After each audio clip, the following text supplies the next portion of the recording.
Hello, Marissa Rex here with elementarschoolcounseling.org, a place where school counselors can go to find the resources and support they need to run effective school counseling programs. Today I'll be talking about the Career Cafe that I'll be starting at my school very soon.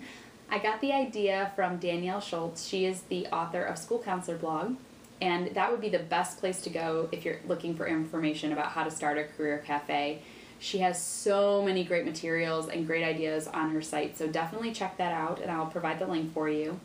I knew that I wanted to start a Career Cafe about halfway through last year.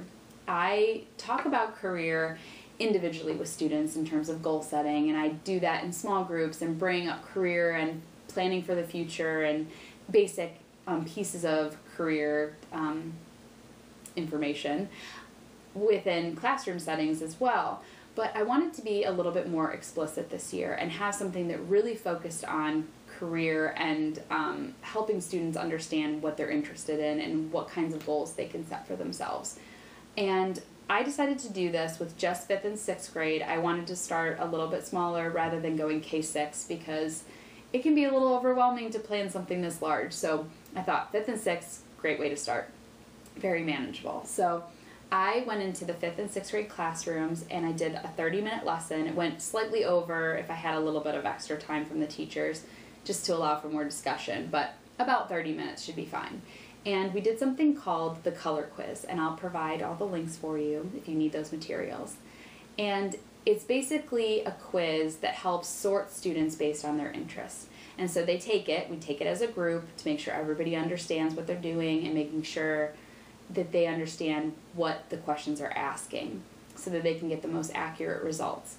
And once we have those, before we even start talking about career, we talk about what this means personality-wise and what the difference is between someone who might be thinking with facts versus thinking with feelings, and how that can create conflict within a classroom when you have people who think differently about the world and see conflict and these issues that come up differently.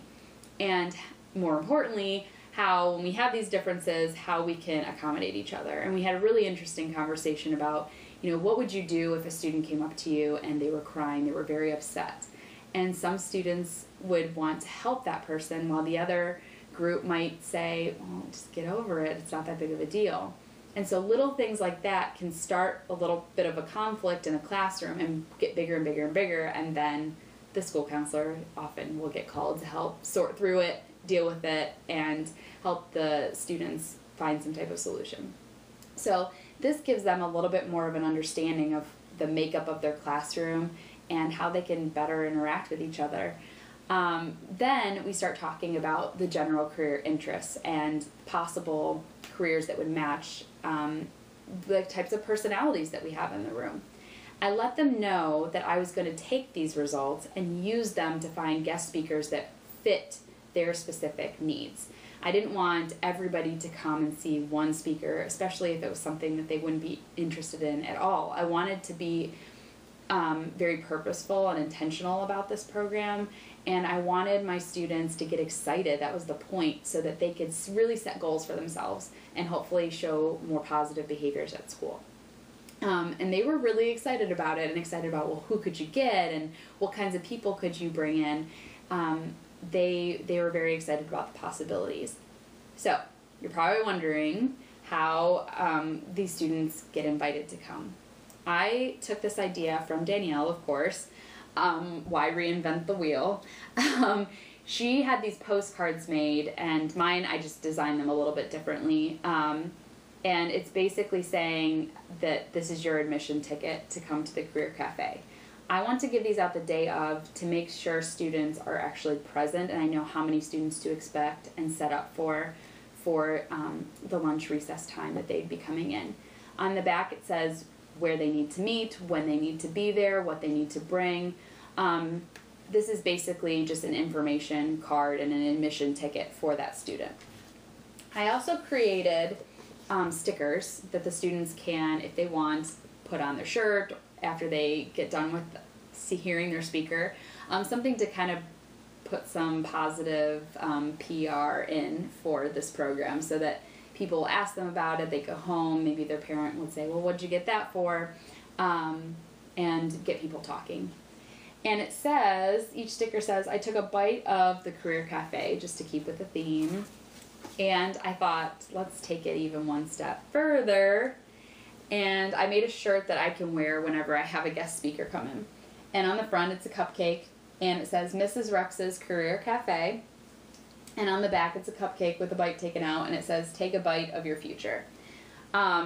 Just for some random information, this is a unisex style shirt from Vistaprint that I created. And I noticed size-wise that the unisex sizes are a little bit longer for the torso, which is great for me because I have a longer torso. So I noticed that the ladies' sizes typically come up a little bit higher on me. So I have a little bit more wiggle room with this size, which is nice. So if you're interested in buying a shirt that you can have customized with your name on it, or the stickers or the invitations for the students, those will be on my website in the store section. So I can accommodate, whatever needs that you have. I also have some thank you cards that are currently being printed, so I don't have them right now. But those are cards that I will use whenever I have a speaker. I have already started contacting some people for guest speaking, and I've already gotten a really good response, surprisingly. I thought it would be really hard to find people who would be willing to come in during the day. But I got some really quick responses. And I think some things to consider, really go beyond what you're comfortable with. And, the worst thing they can say is no or just not respond. And why not just, throw the net out and see what comes back and what you catch. It's around election season, so that's a time to maybe think about getting a politician or somebody who works for a campaign to come in. I know most of the time, especially if someone's running, they're looking for some good PR, and that's a really great opportunity to come into a school and talk about the issues that are going on in the community and helping them get excited about politics.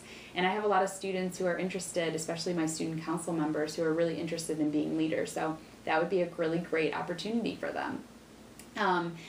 And you can also think about, your local community theaters. I'm currently in a production. I just finished another one.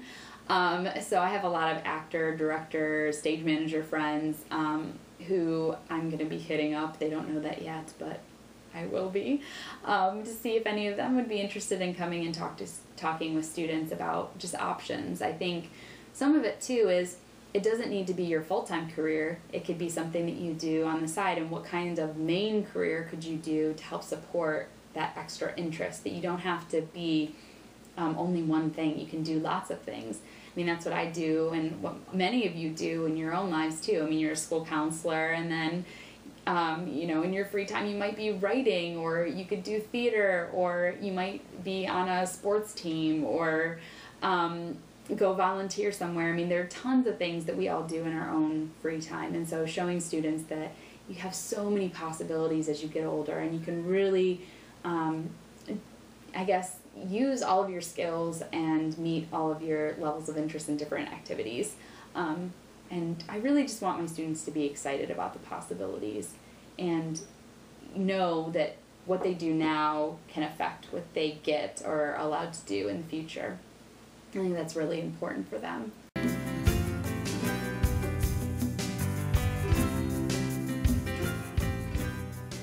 Thank you so much for watching. I hope you enjoyed this video podcast from elementarschoolcounseling.org. If you have any questions or just want to learn more about elementarschoolcounseling.org, you can follow us on Facebook, Pinterest, YouTube, Twitter. I think that's all of those wonderful social networking sites.